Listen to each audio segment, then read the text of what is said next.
Here's the truth. Most Australian property investors will fail. Not because of interest rates, not because of changes around capital gains tax or land tax, but because we keep seeing the same mistakes being made over and over again. You've heard me say plenty of times before, success leaves clues.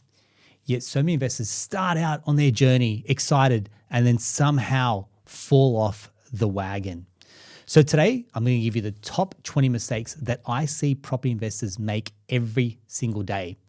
And most importantly, how to avoid them.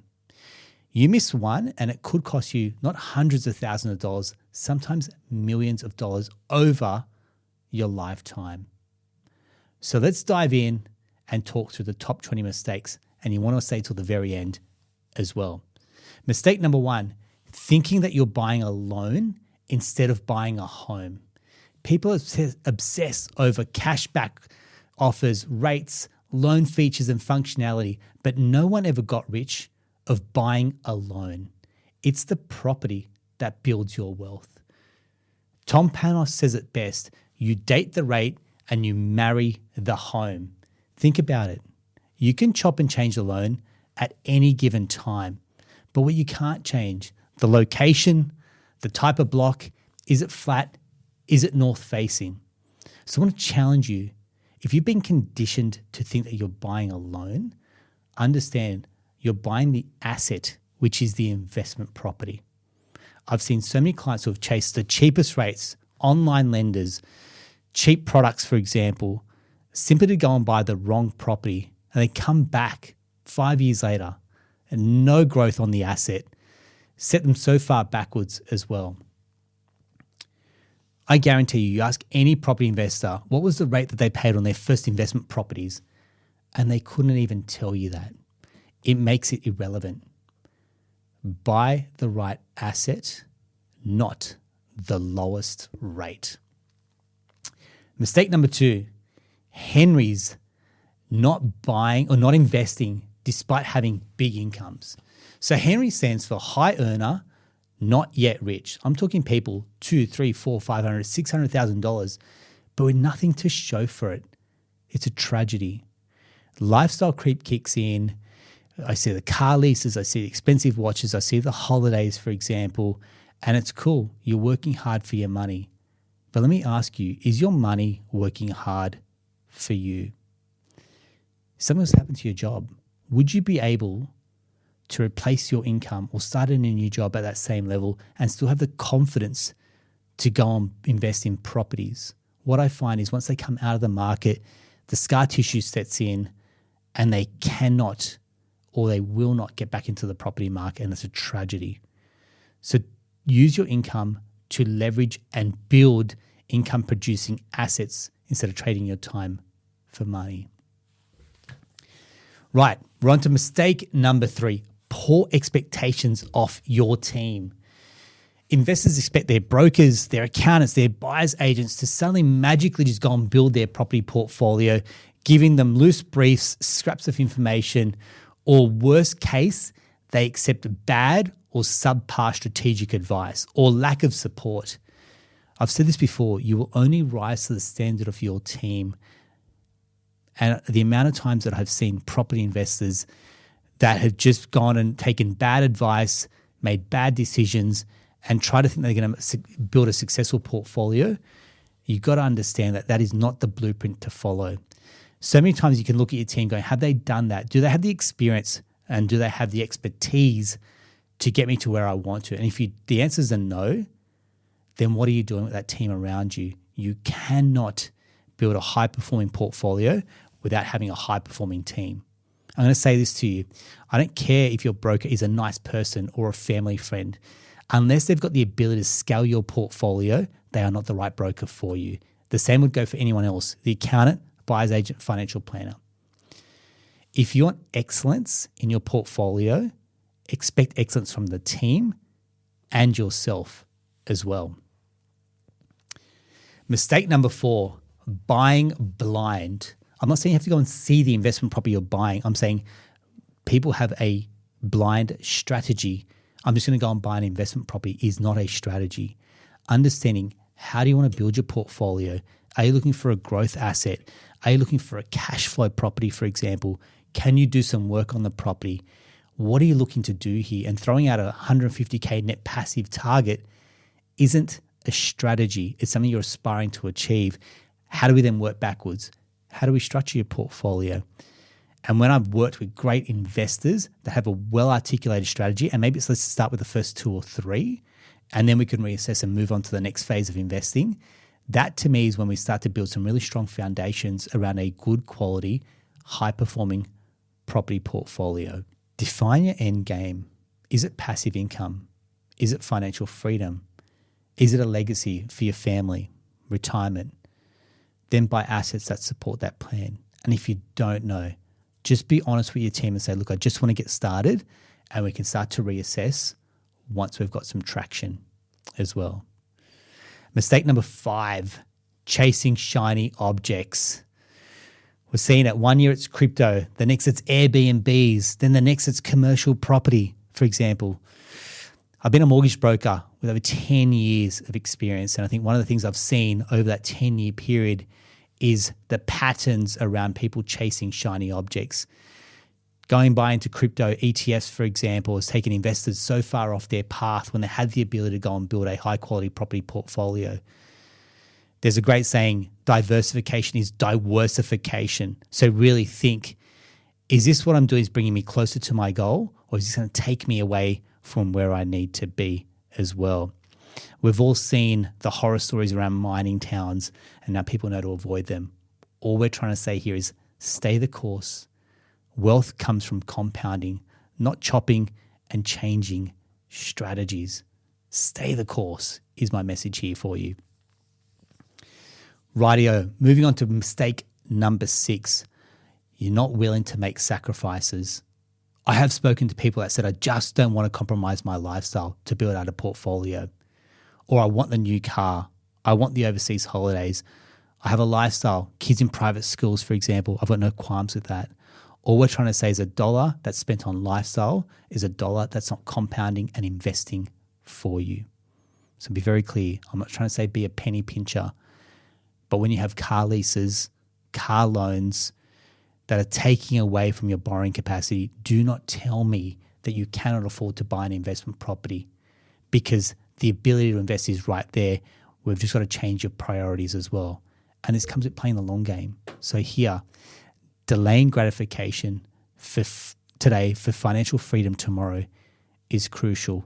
And what sacrifices are you willing to make?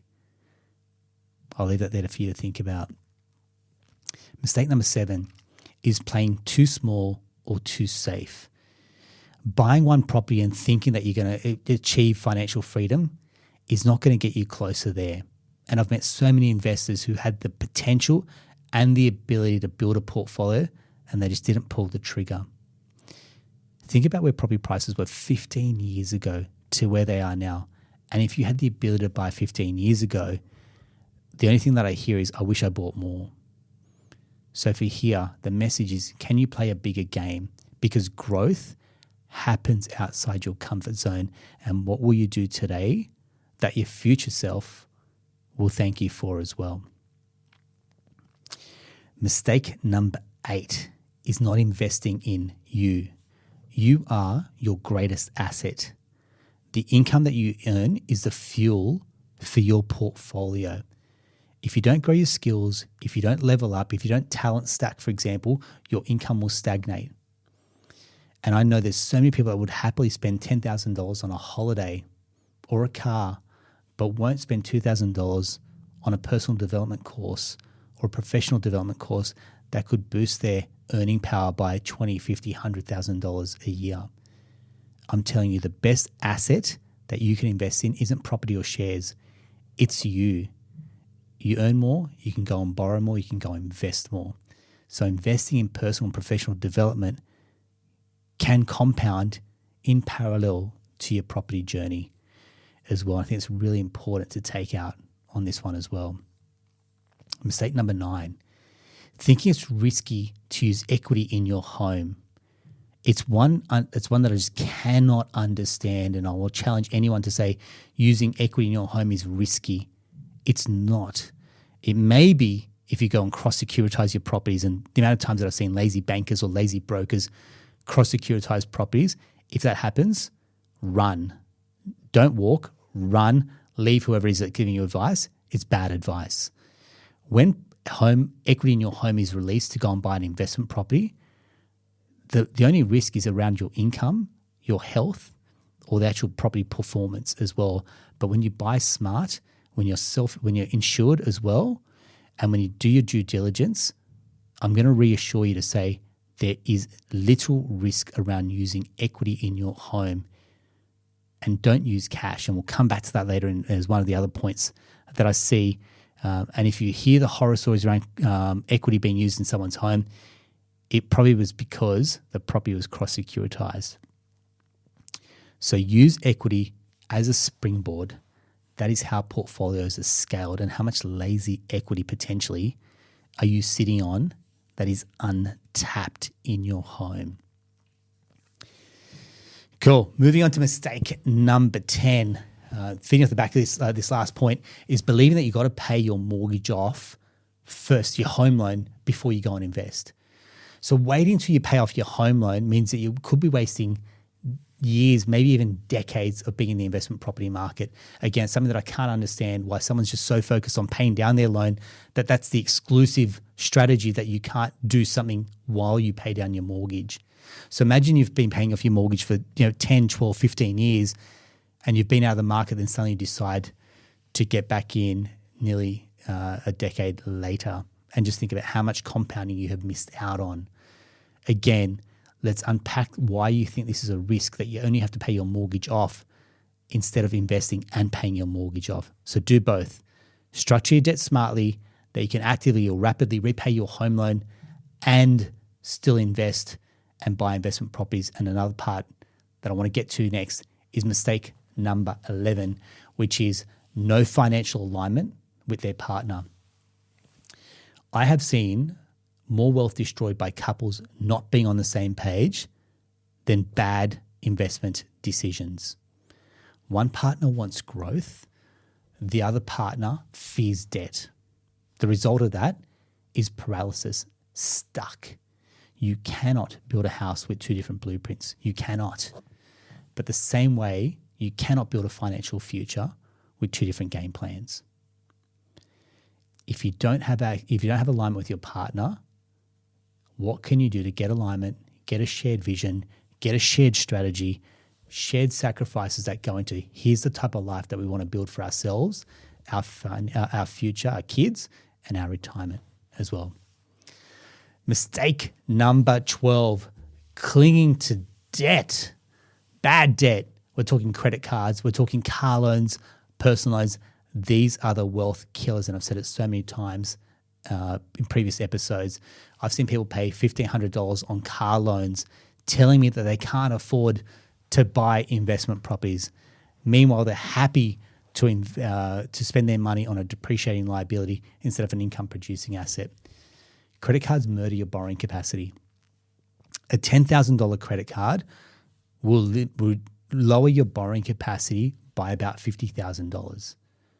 That $50K could be the difference between buying a decent 4-bedder versus maybe a 3-bedder in some particular markets across Australia. And the capital growth on those could be very, very different, or because you refuse to cut up your credit card. I've been very clear. Cut up your credit card, go and buy more properties. As soon as you get formal approval on your next loan, go and get another credit card if you absolutely need to have it.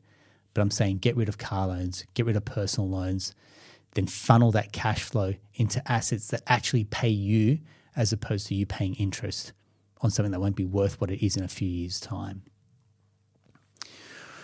Rightio, moving on to mistake number 13, listening to the wrong people. Family barbecues advice cost Australians millions. This is the uncle or the mate who's bought one property years ago and is now an expert in the Australian property market. Or better yet, they're an investment strategist. This includes the media. This includes property spruikers. This includes buyer's agents, financial planners, mortgage brokers. I'm saying to you, if they do not have the expertise or the experience who are you? Who are they to listen to? Yeah.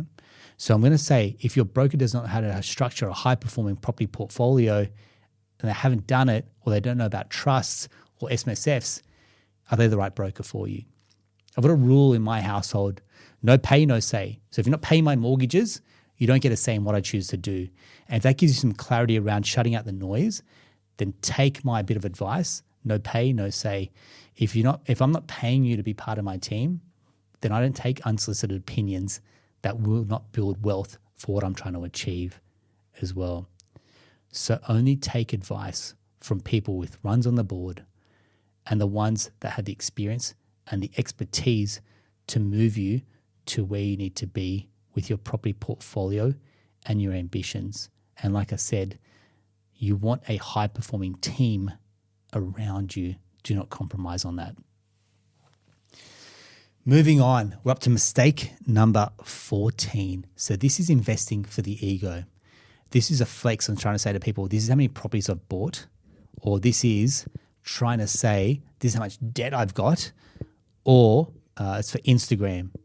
And we see this particularly with, in the BA space, for example, great Instagram, terrible portfolios or terrible properties that are being bought. When people drop the number of properties that they need to buy to feel successful, I just need to politely just question it, going, are we shooting for a number, i.e. quantity, or are we shooting for quality? And there's a very big difference. Instead of having 10 properties that are mediocre, could you have 5 that are absolute weapons? So what we're trying to say here is buy for the returns and not for the respect of others, because wealth is the stuff that you just do not see. There's quiet millionaires that walk amongst us. Mistake number 15, choosing cash flow over capital growth. Cash flow is what you get from your income and it feels safe. But what are you going to do with the extra $50 a week? Versus if you're moving to the acquisition phase, you need properties that are increasing in value, that you're going to do equity strips to then move into the next property and to the next property. The yearning that people have to be neutrally or positively geared in this current market, it's not that realistic. Yes, it could happen, but the real power in investing in property is compounding and the equity growth and the capital growth that you're getting on it. So think about it. Do you really need that extra $50 a week? Could you find that somewhere else in your budget to help you get in there? And over time, your property will be cash flow neutral and then become cash flow positive as well. So prioritize growth assets first and then layer in your cash flow later over time as rents increase, as rates come down. Mistake number 16 is an absolute banger: using cash instead of equity. The amount of times that I've seen brokers or clients tell clients that go and use cash for investment properties when they have a mortgage, it doesn't make any sense. In fact, it's probably one of the biggest mistakes that I see. Why are you using cash instead of equity? And if you do have a mortgage, the fancy word around that is debt recycling. You pay part of your mortgage down, you draw it back out, you then get the deductibility on that interest instead of having a higher home loan as well. Doing so, you get to claim the interest on that. So like I said, do not use cash to buy an investment property when you have a home. Use the equity that you've got available to you. And like I said, if anyone tells you this, go and find a new broker. And the amount of times that I have clients that come to me going, I heard your advice, and I just keep hearing brokers saying, use cash when I've got equity in other properties, it becomes a major red flag as well. And it's something that I'm like, you can clearly hear me say that this is something that I'm very passionate about. You have to use equity smartly, get multiple valuations done, turn over every stone as well. Mistake number 17, making decisions purely from a tax perspective. This is purely buying for negative gearing, purely buying for depreciation. And I see this time and time again when it comes to buying brand new. It's cool. A brand new property can serve a very good purpose and could be a really good smart asset depending on where and what you're buying. But it's not the reason to be buying purely for negative gearing and depreciation as well. If the property does not increase in value, what's the point in trying to get some tax breaks or benefits off the back of that? That would be like me trying to lose money in my business to then get a tax refund at the end of the financial year. I would rather make money, pay more tax, and then be able to buy more properties off the back of earning more money. So think of all the taxes that you get. There's land tax, there's capital gains tax, there's income tax. Reframe yourself and rewire yourself to go, they are success fees. If you are paying more tax, it means you're earning and making more money. Then you can talk about what the strategies are with your accountant to find ways to optimize, minimize, or become more tax efficient as well. So don't lose sight of the fact that tax is a success fee. Buy assets that grow. Tax benefits are the bonus here, not the reason to invest. And I hope that makes sense. Rightio. Moving on to mistake number 18. This is waiting for the right time. The perfect time never appears and go, this is the time to buy. I always say the property market rewards action takers and decision makers. And the amount of times I've seen clients that are waiting for the right time, the 18.6 year property cycle, this is the time that the market's down, I'm going to get in and try and time your entry into the market. We've heard it so many times and time again. The best time to buy was yesterday. The next best time is today. So stop living with regret. If you feel like you've missed the boat, get into the market and try and buy the right asset, not the right time to get in to the market as well. Mistake number 19, analysis paralysis. This is people that live in spreadsheets. They've done all their research. They're data-driven. They're only going to make a decision if it's on a macro that it ticks a green box, for example, and they've looked at hundreds of properties. They've got great GPT algorithms that are telling them where and what to buy, and years later, they're priced out of the market as well. I'm saying do your due diligence. Set your criteria, do the work, do the research, but then pull the trigger. Get the team around you that can help you pull the trigger if you can't do it yourself. Mistake number 20, like I said, this is the most important one.